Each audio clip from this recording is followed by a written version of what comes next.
Hey guys, you're in a nutshell with me, Ina. Alam niyo talagang kapag ang mga tao scammer, by nature talaga scammer na yan, no? Gagawa't gagawa pa rin ng paraan, maghahanap at maghahanap ng mga loopholes sa sistema para lang makapanloko ng iba, no? Well guys, kahit na naghihigpit ngayon ang Canada, okay, kahit na talagang masigasig sila ngayon ng IRCC halimbawa sa pagsuri ng mga applications, talagang hindi pa rin ito sapat, no, para mapigilan ang mga scammer. Despite everything that is going on, stricter policies being imposed, tuloy pa rin ang negosyo ng mga scammers. Specifically, yung mga nag-o-offer ng fake job offers at nagbebenta ng lamiya. Okay, bebenta ng lamiya, may totoong trabaho, di ba? Maliban sa binibenta nila yung job offer, hindi pa tama yung pasweldo nila. Okay. So talagang itong mga taong to, no, still taking advantage of the fact that many people, I assume right now, are even more desperate to find jobs that will allow them to stay, to extend their stay in Canada. Para sa mga scammer, opportunity pa rin ito, syempre. Dahil marami ngayon ang nangangambang mapauwi. Diba? Hindi makahanap ng PR pathway. Pag hindi ka makahanap ng PR pathway, madalas ang hinahanap mo job offer. Lamiya, 'di ba?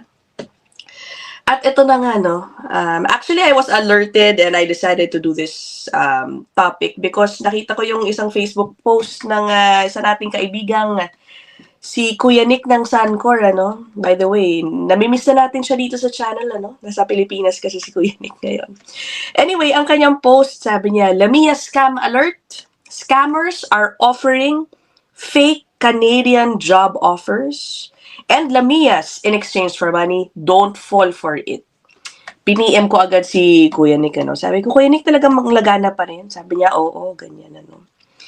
And then I just remembered, I just got an email and I will share it with you, no. Nagpapatulong yung isang viewer natin to verify kung tama ba itong job offer na nakuha niya. Actually, hindi lang job offer Pinakitaan siya ng visa at saka ng parang isang box na ipapa-DHL daw sa kanya containing some documents relating to his job here in Canada. Nasa Pilipinas po itong kababayan natin. Ano? Of course, I will keep his name anonymous.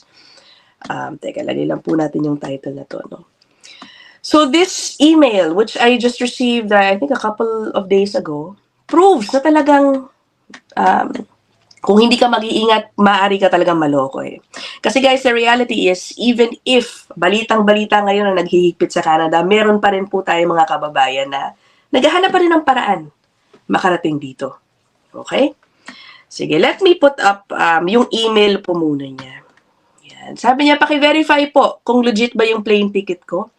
Nasa Canada po yung nag-aayos niyang mga papers at through DHL daw ipapadala sa kanya. Tapos dapat bayaran niya 25,000 pesos shipping fee. Mahal daw kasi express category. Ipapautang pa doon niya yung 25,000 pesos. Kaya sana nga legit at nagpapatulong siya to check. Sa totoo lang kasi hindi po ako expert sa ganyang bagay, ano? We just operate, I'm just a YouTuber. Pero I think it was quite easy for me to identify and spot na ito po ay peke. Tapos, ito rin ang isa pa niyang sinabi. Okay? I'm writing to you to ask for your help to verify. Okay. Ganito niya na-meet yung kanyang employer. I am an applicant of Coca-Cola Bottling Company in Ontario, Canada. And somebody na na-meet daw niya sa Facebook and WhatsApp. And according to him, he is the hiring manager of Coca-Cola Bottling Company in Ottawa, Ontario, Canada. Hiring manager na nakipag-usap sa kanya o na-meet niya through Facebook at WhatsApp. Guys, dun pa lang po, red flag na yan.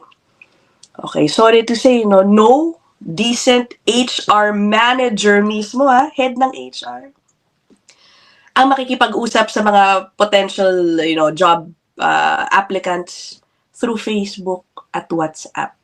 No, they communicate primarily through email or LinkedIn at very formal ang kanilang, pagpapakilala sa inyo. Isipin mo, talagang si HR manager nakikipag-usap sa Facebook, oh, meron kang trabaho sa'yo. No, no, no, no. That's not right. Okay? Tapos ngayon, nagpadala po sa akin si Kuya ng picture. Nung kanyang visa, biglang may na-approve na daw siyang visa. By the way, of course, nag-reply po agad ako dito kay Kuya na sabi ko, naku, scam po yan. Huwag po kayo magpapadala ka ako ng kahit anong pera dyan. So, merong ganitong visa. Video pa nga eh. Yung pinadala sa kanya, makikita mo yung icon sa baba. No? Sabi, you can see this is your visa and flight ticket. So, apparently, meron na siyang airfare din, to Toronto. Nakalagay dyan yung name niya. Nabigay niya na yung passport details niya. Okay? Meron pa siyang isang picture na pinadala. Ito yung DHL daw. Okay, containing DHL box package containing his flight tickets, yung visa nga niya, other appointment letters, etc.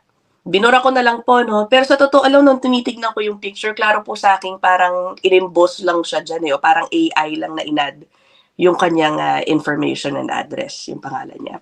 Sa kikita niyo yung nasa baba, 25,000 Philippine peso delivery fee amount.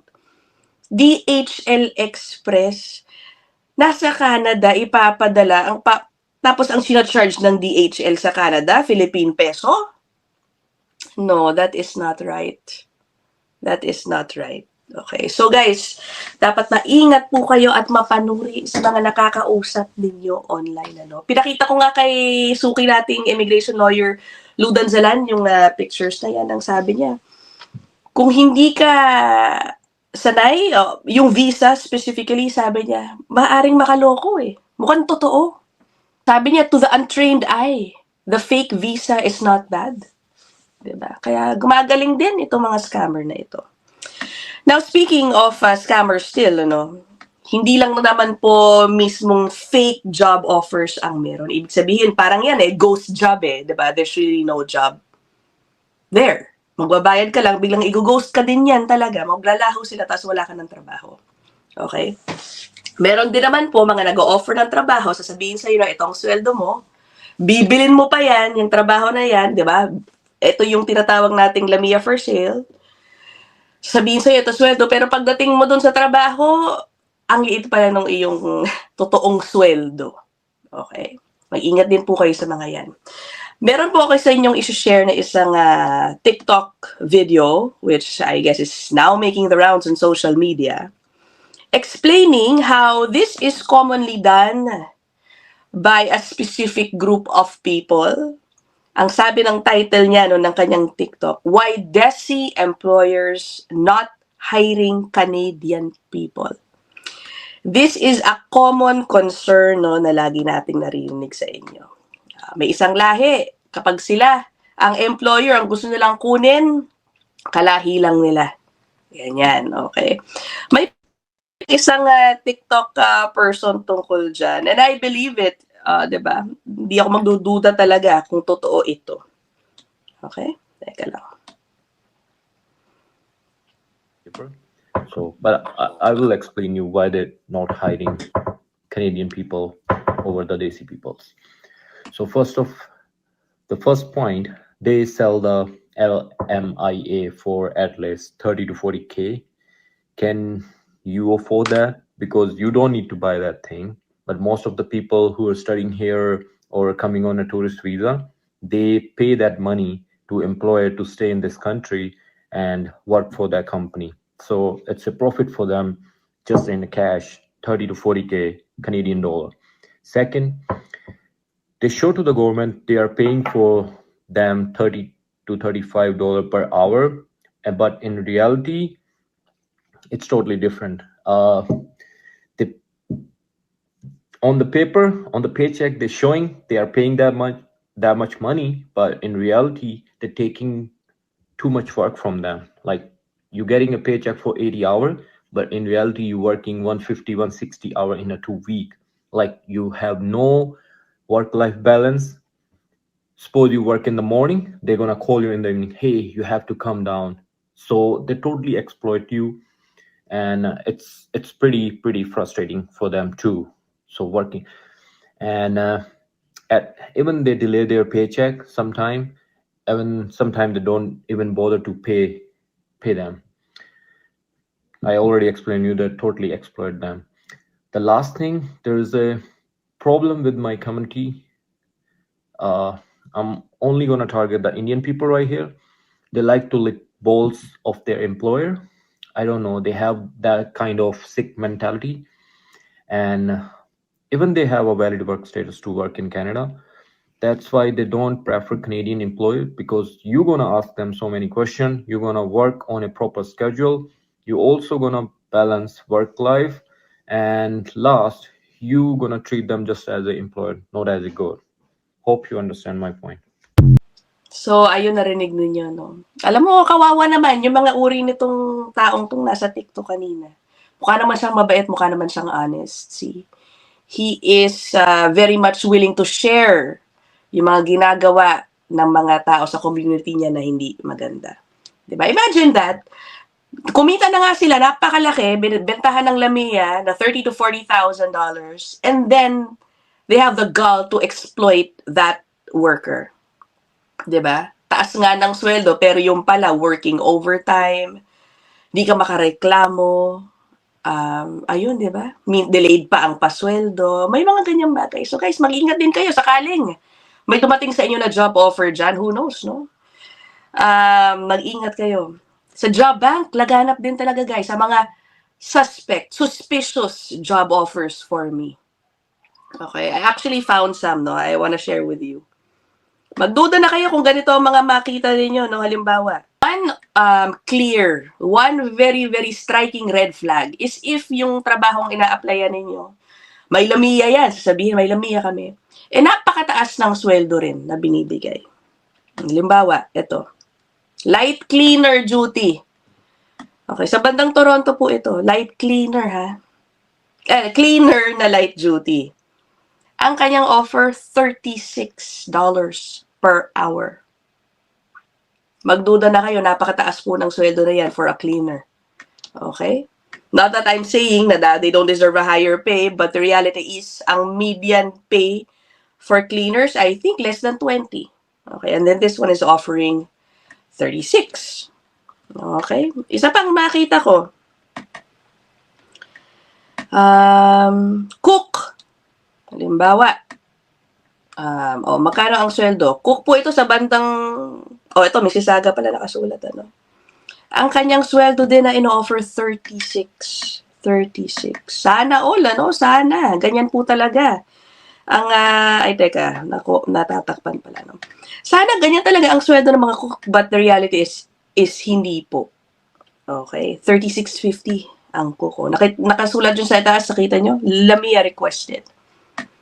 So I think this job posting is just being put up there to comply with the government's requirement na, kunyari, naghahanap ka ng aplikante. Mga ganyang bagay ba? It's another form of fake job postings in this case, ano? Kaya guys, mag-ingat-ingat pa rin tayo. Alam ko, nakaka-tempt ngayon, ano, maniwala. Minsan hindi ka makaisip ng tama dahil sa pinoproblema mo, dahil desperado ka, problemado ka talaga na makahanap ng paraan to stay here, but mas lalaki lang ang problema mo at masistress ka kung ikaw ay hindi mag-isip ng tuwid sa iyong paghahanap ng trabaho. Okay? Guys, social media is a very useful tool. No? Mag-search kayo lagi, how to spot fake job offers. Ang IRCC, meron pong reminders, ano? Actually, this is an old document that I saw from them. How to spot fake job offers, ano? Yung naka-blue highlight sa taas, yan yung mga example. Okay, na mga fake, halatang fake. Ang dami different forms lang nila pinipresent yan, pero ganito usually ang template nila. Guaranteed visas and jobs in Canada. Guaranteed work permits. May pa-scholarship pa ito. High-paying jobs in Canada with minimal or no experience needed. Free air tickets and accommodation. Meron ka pang $4,000 a month. Okay, as a hotel cleaner. Kalain mo, This sounds too good to be true, guys. Okay. So, ito po yung listahan. Huwag kayo magpabiktima dyan. Sabi ng IRCC, don't be victim of a scam. If the offer seems too good to be true, it probably is. Diba? Guys, sa totoo lang, basic. Nakakalungkot, marami parang nabibiktima dito. Okay, sayang. Imagine yung nag-email sa atin, iuutang pa niya yung 25,000 pesos. Diba? So, kuya, I message you, no? Fake po yan. Naku. Mag-ingat po kayo. Baka makahanap naman po kayo ng totoong employer, ano? Hi. So, anyway, yun lang naman po, guys. Be wary. Scammers are still everywhere here in Canada. Lalo na sa mga panahon ngayon, maraming desperado makahanap ng trabaho. For now, I will end this episode here. I will see you guys in the next one. Bye!